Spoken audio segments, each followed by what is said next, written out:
Academic engagement at the Smart Museum has the ability to go beyond the standard ways of thinking and learning from objects. Because the Smart Museum of Art reflects the University of Chicago's deep commitment to critical inquiry, to debate, we have a chance to echo that kind of deep rigor around a table with an art object at the center. Object-based inquiry is the very foundation of the discipline of art history. It really is about a kind of joining of looking and thinking. Students are mesmerized by being in such close proximity to objects, and of course they also simply see what they cannot see via the image. Students get so much farther, faster, it's extraordinary.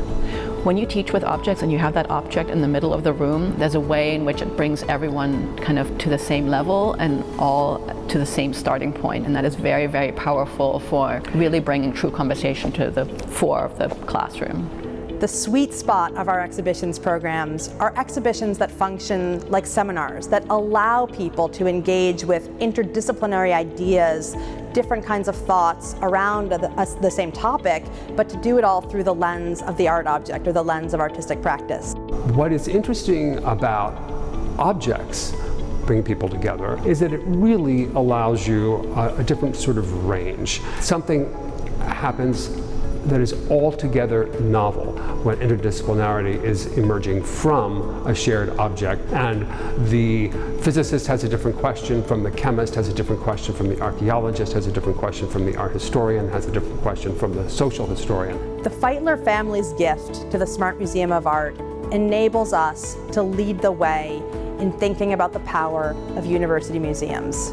Through the Feitler Center's activities, we not only allow students and faculty at the university to think through objects, research through objects, and think about what scholarship means in a museum, we also offer the broadest possible audiences chance to come into the museum, see exhibitions that are generated through the Feitler Center, and have access into the way people are thinking, learning, talking, debating here at the University of Chicago.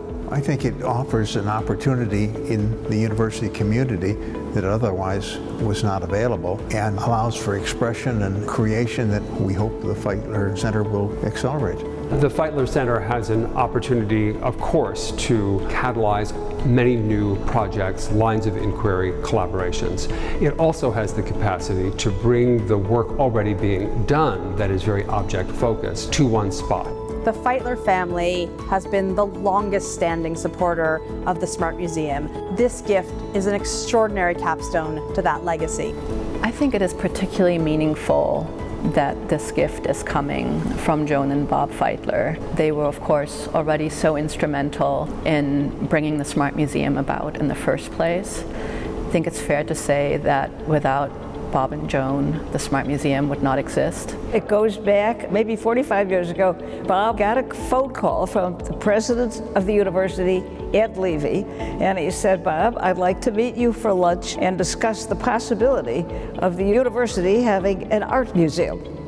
And Bob went and met him, and that was the beginning. We love the university. I guess Bob and I are sort of amazing ourselves. We're out here all the time. The university scholars and the staff here at the Smart have a lot to offer, and we hope this gift will add to the outreach at the university in the South Side and the city of Chicago and beyond.